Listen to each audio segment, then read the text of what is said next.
छात्रों, आज मैं क्षितिज भाग 2 यानी कक्षा 10 के बच्चों के लिए अध्याय 10 जो कि स्वयं प्रकाश द्वारा लिखित है, नेताजी के चश्मा नामक पाठ लेकर के उपस्थित हुआ हूँ। इस पाठ में हम लोग राष्ट्रीयता की भावना, देश प्रेम की भावना के बारे में अध्ययन करेंगे। इसमें स्वयं प्रकाश ने देश प्रेम की भावना के बारे में बड़ा ही मार्मिक तरीके से वर्णन किया है। राष्ट्रीयता की भावना क्या होती है और राष्ट्रीयता किसी भी व्यक्ति के लिए अनिवार्य है और कोई भी व्यक्ति राष्ट्रभक्त हो सकता है। ये नहीं है कि सिर्फ जो सीमा पर लड़ाई लड़ रहा है वही व्यक्ति सिर्फ राष्ट्रभक्त है। काम करने वाला, खेत जोतने वाला, किसान, रेहड़ी पट्टी वाला, दुकानदार, एक आम आदमी भी राष्ट्र प्रेमी हो सकता है और उसके अंदर राष्ट्रीयता की भावना विद्यमान रहती है। सिर्फ उसको अंकुरित नहीं कर पाता है, दिखा नहीं पाता है, और प्रत्येक व्यक्ति के अंदर राष्ट्रीयता की भावना होती है। तो आज हम इसी के बारे में अध्ययन करेंगे। कह रहा है कि स्वयं प्रकाश का जन्म सन 1947 में इंदौर, मध्य प्रदेश में हुआ। मैकेनिकल इंजीनियरिंग की पढ़ाई करके एक औद्योगिक प्रतिष्ठान में नौकरी करने वाले स्वयं प्रकाश का बचपन और नौकरी का बड़ा हिस्सा राजस्थान में बीता। फिलहाल स्वैच्छिक सेवानिवृत्ति के बाद वे भोपाल में रहते हैं और वसुधा पत्रिका के संपादन से जुड़े हैं। 8वें दशक में उभरे स्वयं प्रकाश आज समकालीन कहानी के महत्वपूर्ण हस्ताक्षर हैं। उनके 13 कहानी संग्रह प्रकाशित हो चुके हैं, जिनमें सूरज, कब निकलेगा, आएंगे अच्छे दिन भी, आदमी जात का आदमी और संसाधन उल्लेखनीय है। उनके बीच में विनय और ईंधन उपन्यास चर्चित रहे हैं। उन्हें पहल सम्मान, बनमाली पुरस्कार, राजस्थान साहित्य अकेदमी पुरस्कार आदि पुरस्कारों से पुरस्कृत किया जा चुका है। मध्यम वर्गीय जीवन के कुशल चितेरे स्वयं प्रकाश की कहानियों में वर्ग शोषण के विरुद्ध चेतना है, तो हमारे सामाजिक जीवन में जाति, संप्रदाय और लिंग के आधार पर हो रहे भेदभाव के खिलाफ प्रतिकार का स्वर भी है। रोचक किस्सा गोई शैली में लिखी गई उनकी कहानियाँ हिंदी की वाचिक परंपरा को समृद्ध करती हैं। चारों ओर सीमाओं से घिरे भूभाग का नाम ही देश होता है और देश बनता है उनमें रहने वाले सभी नागरिकों, नदियों, पहाड़ों, पेड़ पौधों, वनस्पतियों, पशु पक्षियों और इन सबसे प्रेम करने तथा इनकी समृद्धि के लिए प्रयास करने का नाम देशभक्ति है। नेताजी का चश्मा कहानी कैप्टन चश्मे वाले के माध्यम से देश में करोड़ों नागरिकों के योगदान को रेखांकित करती है, जो इस देश के निर्माण में अपने अपने तरीके से सहयोग करते हैं। कहानी यह कहती है कि बड़े ही नहीं, बच्चे भी इसमें शामिल होते हैं। अब नेताजी का चश्मा, इसका अनुकरण वाचन। हलदार साहब को हर 15वें दिन कंपनी के काम के सिलसिले में उस कस्बे से गुजरना पड़ता था। कस्बा बहुत बड़ा नहीं था जिसे पक्का मकान कहा जा सके। एक कस्बा है जहाँ से हलदार साहब गुजरते हैं। हलदार आपको पता ही होगा। और वैसे कुछ ही मकान और जिसे बाज़ार कहा जा सके वैसा ही बाज़ार था।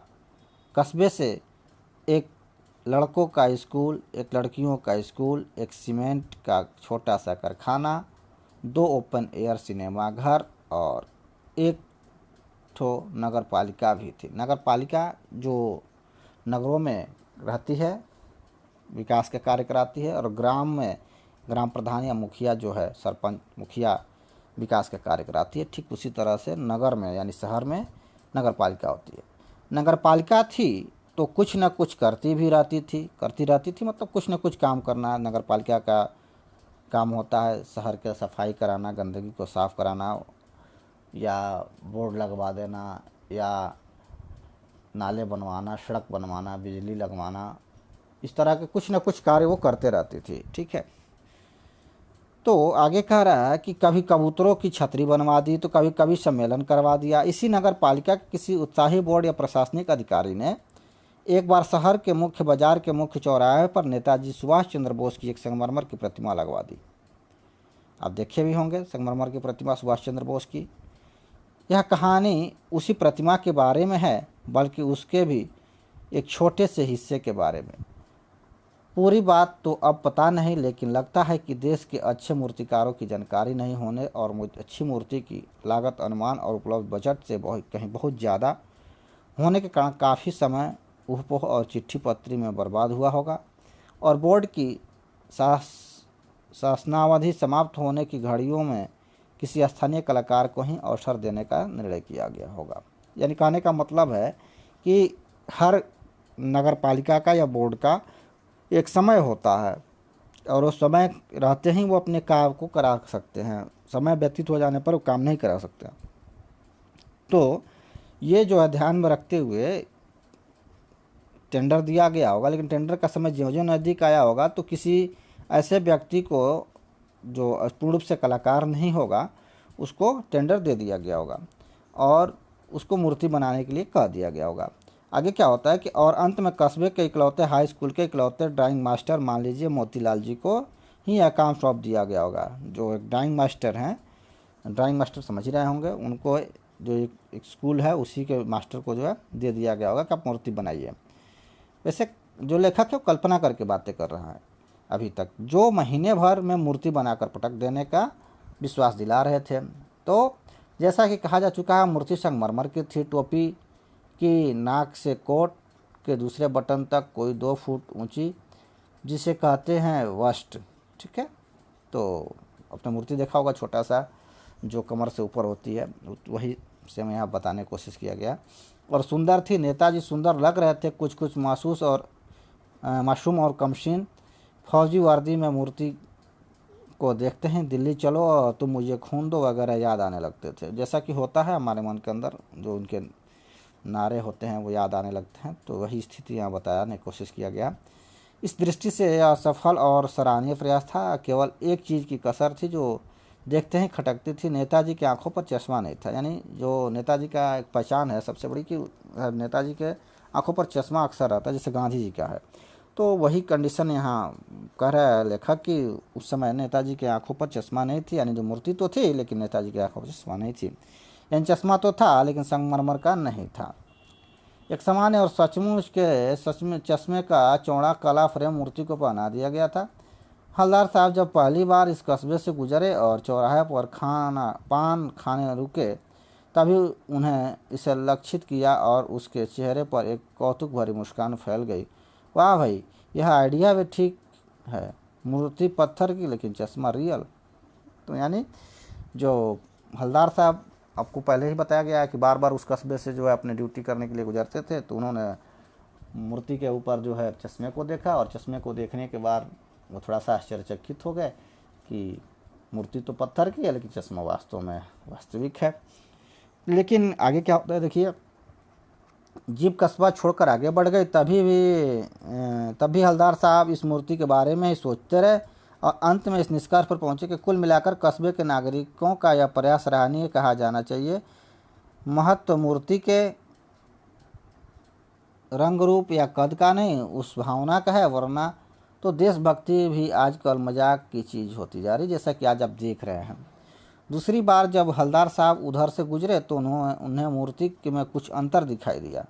यानी एक बार गए तो देखे कि वास्तव में रियल चश्मा लगा हुआ था, फिर जब वापस आते हैं तो दिखाई देता है कुछ अंतर है। क्या है? ध्यान से देखा तो पाया कि चश्मा दूसरा है। पहले मोटे फ्रेम वाला चौकोर चश्मा था, अब तार के फ्रेम वाला गोल चश्मा लग गया। हलदार साहब का कौतुक और बढ़ा। वाह भाई, क्या आइडिया है, मूर्ति कपड़े नहीं बदल सकती लेकिन चश्मा तो बदल ही सकती है। नेताजी को, हलदार साहब को थोड़ा सा आश्चर्य हुआ कि मूर्ति जो है कपड़े तो नहीं बदल सकती लेकिन चश्मा बदल सकती है। तीसरी बार फिर नया चश्मा, फिर उस बार गुजरे, देखते नया चश्मा लगा हुआ। हलदार साहब की आदत पड़ गई हर बार कस्बे से गुजरते समय चौराहे पर रुकना, पान खाना और मूर्ति को ध्यान से देखना। एक बार जब कौतूहल दुर्दमनीय हो उठा तो पान वाले से ही पूछ लिया, क्यों भाई, क्या बात है, यह तुम्हारे नेताजी का चश्मा हर बार बदल क्यों जाता है? पान वाले के खुद के मुंह में पान ठूसा हुआ था। वह एक काला मोटा सा खुशमिजाज आदमी था। हवलदार साहब का प्रश्न सुनकर वह आंखों ही आंखों में हंसा। उसकी तोंत थिरकी। पीछे घूमकर उसने दुकान के नीचे पान थूका और अपनी लाल काली बत्तीसी दिखाकर बोला, कैप्टन चश्मे वाला करता है। क्योंकि हवलदार साहब बार बार जब देखते थे कि मूर्ति का जो चश्मा है वो चेंज हो जाता है, तो कौतूहल बस जो है उत्सुकता के बस में पूछ दिया कि आखिर ये मूर्ति जो चश्मा है इसको बदलने का रीज़न क्या है। तो बड़ा हंसा पान वाले ने और पीछे अपना मुंह जो ठूसा हुआ था, पान खाया हुआ था, उसने भी पान को थूका और बताने लगा कि जो हवलदार ये जो है ये कैप्टन जो है चश्मा वाला वही बदलता है। तो कैप्टन चश्मा वाला सुन करके थोड़ा सा फिर उस आश्चर्यचकित हो गए हवलदार साहब। देखिए आगे क्या होता है, क्या करता है। हवलदार साहब कुछ समझ नहीं पाए। चश्मा चेंज कर देता है, पान वाले ने समझाया। चश्मा चेंज कर देता है, बदल देता है, क्या मतलब, क्यों चेंज कर देता है। हवलदार साहब अब भी नहीं समझ पाए।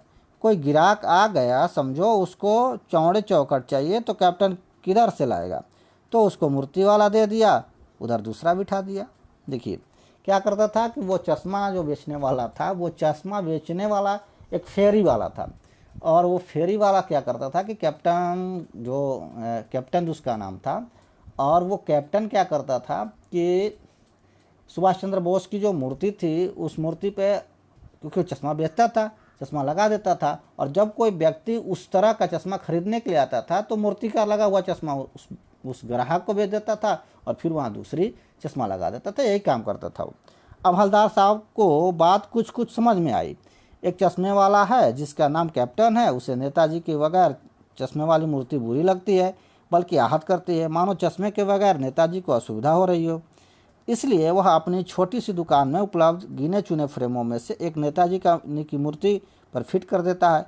लेकिन जब कोई ग्राहक आता है और उसे वैसे ही फ्रेम की दरकार होती है जैसा मूर्ति पर लगा हो, तो कैप्टन चश्मा वाला मूर्ति पर लगा फ्रेम संभवतः नेताजी से क्षमा मांगते हुए लाकर ग्राहक को दे देता है और बाद में नेताजी को दूसरा फ्रेम लौटा देता है।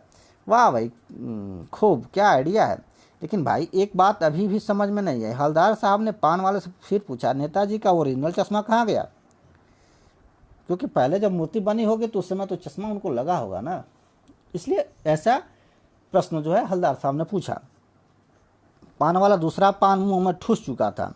दोपहर का समय था, दुकान पर भीड़ भाड़ अधिक नहीं थी। वह फिर आंखों ही आंखों में हंसा। उसकी तोत थिरकी, कत्थे की डंडी फेंक पीछे मुड़कर उसने नीचे पीक थूकी और मुस्कुराता हुआ बोला, मास्टर बनाना भूल गया। पान वाले के लिए यह एक मज़ेदार बात थी, लेकिन हवलदार साहब के लिए चकित और द्रवित करने वाली। यानी वह ठीक ही सोच रहे थे। मूर्ति के नीचे लिखा मूर्तिकार मास्टर मोतीलाल वाकई कस्बे का अध्यापक था। बेचारे ने महीने भर में मूर्ति बनाकर पटक देने का वादा कर दिया होगा, बना भी ली होगी, लेकिन पत्थर में पारदर्शी चश्मा कैसे बनाया जाए, कांच वाला यह तय नहीं कर पाया होगा, या कोशिश की होगी और असफल रहा होगा, या बनाते बनाते कुछ और बारीकी के चक्कर में चश्मा टूट गया होगा, या पत्थर का चश्मा अलग से बनकर फिट हो गया होगा और वह निकल गया होगा। उफ, हवलदार साहब को यह सब कुछ बड़ा विचित्र और कौतुक भरा लग रहा था। इन्हीं ख्यालों में खोए खोए पान के पैसे चुकाकर चश्मे वाले की देशभक्ति के समक्ष नतमस्तक होते हुए वह जीप की तरफ चले। फिर रुके, फिर पीछे मुड़े और पान वाले के पास जाकर पूछा, क्या कैप्टन चश्मे वाला नेताजी का साथी है या आज़ाद हिंद फौज का भूतपूर्व सिपाही है। देखिए, क्योंकि उस समय आज़ाद हिंद फौज की स्थापना जो है किए हुए थे नेताजी सुभाष चंद्र बोस, तो कैप्टन चूँकि नाम था इसलिए थोड़ा सा हवलदार साहब को डाउट हो गया, ठीक, संदेह हो गया कि वास्तव में क्या है। पान वाला नया पान खा रहा था। पान पकड़े अपने हाथ को मुंह से 1.5 इंच दूर रोककर उसने हवलदार साहब को ध्यान से देखा, फिर अपनी लाल काली बत्तीसी दिखाई और मुस्कुरा कर बोला, नहीं साहब, वो लंगड़ा क्या जाएगा फौज में, पागल है पागल, वो देखो वो आ रहा है, आप उसी से बात कर लो, फोटो वोटो छपवा दो उसका कहीं। हवलदार साहब को पान वाले द्वारा एक देशभक्त का इस तरह मजाक उड़ाया जाना अच्छा नहीं लगा। मुड़कर देखा तो अवाक रह गए। एक बेहद बूढ़ा मरियल सा लंगड़ा आदमी, सिर पर गांधी टोपी और आंखों पर काला चश्मा लगाए, एक हाथ में एक छोटी सी संदूकची और दूसरे हाथ में एक बांस पर टंगे हुए बहुत से चश्मे लिए अभी अभी एक गली से निकल रहा था। अब बंद दुकान के सहारे अपना बांस टिका रहा था। तो इस बेचारे की दुकान भी नहीं फेरी लगाता है। हलदार साहब चक्कर में पड़ गए। पूछना चाहते थे इसे कैप्टन क्यों कहते हैं, क्या यही इसका वास्तविक नाम है, लेकिन पाल वाले साहब बता दिया था कि अब वह इस बारे में और बात करने को तैयार नहीं। ड्राइवर भी बेचैन हो रहा था, काम भी था। हलदार साहब जीप में बैठकर चले गए। 2 साल तक हलदार साहब अपने काम के सिलसिले में उस कस्बे से गुजरते रहे और नेताजी की मूर्ति में बदलते हुए चश्मे को देखते रहे। कभी गोल चश्मा होता, कभी चौकोर, कभी लाल, कभी काला, कभी धूप का चश्मा, कभी बड़े कांचों वाला गोगो चश्मा, पर कोई न कोई चश्मा होता जरूर। उस धूल भरी यात्रा में हलदार साहब को कौतुक और प्रफुल्लता के कुछ क्षण देने के लिए फिर एक बार ऐसा हुआ कि मूर्ति के चेहरे पर कोई भी कैसा भी चश्मा नहीं था। उस दिन पान की दुकान भी बंद थी, चौराहे की अधिकांश दुकानें बंद थी। अगली बार भी मूर्ति की आंखों पर चश्मा नहीं था। हलदार साहब ने पान खाया और धीरे से पान वाले से पूछा, क्यों भाई, क्या बात है, आज तुम्हारे नेताजी की आंखों पर चश्मा नहीं है? पान वाला उदास हो गया। उसने पीछे मुड़कर मुंह का पान नीचे थूका और सिर झुकाकर अपनी धोती से के सिरे से आंखें पोंछता हुआ बोला, साहब कैप्टन मर गया। और कुछ नहीं पूछ पाए हलदार साहब। कुछ पल चुपचाप खड़े रहे, फिर पान के पैसे चुकाकर जीप में आ बैठे और रवाना हो गए। बार बार सोचते क्या होगा उस कौम मतलब होता है देश, कौम का जो अपने देश की खातिर घर गृहस्थी जवानी जिंदगी सब कुछ होम देने वालों पर भी हंसती है और अपने लिए बिकने के मौके ढूंढती है। दुखी हो गए। 15 दिन बाद फिर उसी कस्बे से गुजरे। कस्बे में घुसने से पहले ही ख्याल आया कि कस्बे की हृदय स्थली में सुभाष की प्रतिमा अवश्य ही प्रतिष्ठापित होगी, लेकिन सुभाष की आंखों पर चश्मा नहीं होगा क्योंकि मास्टर बनाना भूल गया और कैप्टन मर गया। सोचा आज वहाँ रुकेंगे नहीं, पान भी नहीं खाएंगे, मूर्ति की तरफ देखेंगे भी नहीं, सीधे निकल जाएंगे।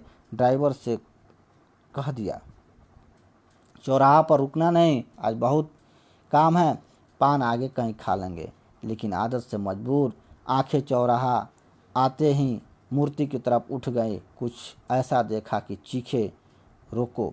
जीप स्पीड में थी। ड्राइवर ने जोर से ब्रेक मारे। रास्ता चलते लोग देखने लगे। जीप रुकते न रुकते हलदार साहब जीप से कूद कर तेज कदमों से मूर्ति की तरफ लपके और उसके ठीक सामने जाकर अटेंशन में खड़े हो गए। मूर्ति की आंखों पर सरकंडे से बना छोटा सा चश्मा रखा हुआ था, जैसा बच्चे बना लेते हैं। हलदार साहब भावुक हैं, इतनी सी बात पर उनकी आंखें भर रही। वास्तव में इस पाठ के माध्यम से लेखक ने ये बताने का कोशिश किया है कि जिनके ऊपर देशभक्ति की जिम्मेदारियां होती हैं या होनी चाहिए, वो तो कुछ कर नहीं सकते हैं, लेकिन वो अपने जिम्मेदारियों से भटक चुके हैं। लेकिन बच्चे भी इस देश के अपनी जिम्मेदारियों को समझते हैं, उनमें भी राष्ट्र प्रेम की भावना होती है और कहीं बुजुर्गों और बड़ों की अपेक्षा ज़्यादा होती है। आइए अब इसका प्रश्न अभ्यास देखते हैं। प्रश्न अभ्यास के लिए मैं एक PDF इसके नीचे डाल देता हूं, जिसको आप देख लीजिएगा, उसमें से क्वेश्चन आंसर कर लीजिएगा। मिलते हैं एक नए वीडियो के साथ, एक नए अध्याय के साथ। तब तक के लिए नमस्कार, धन्यवाद।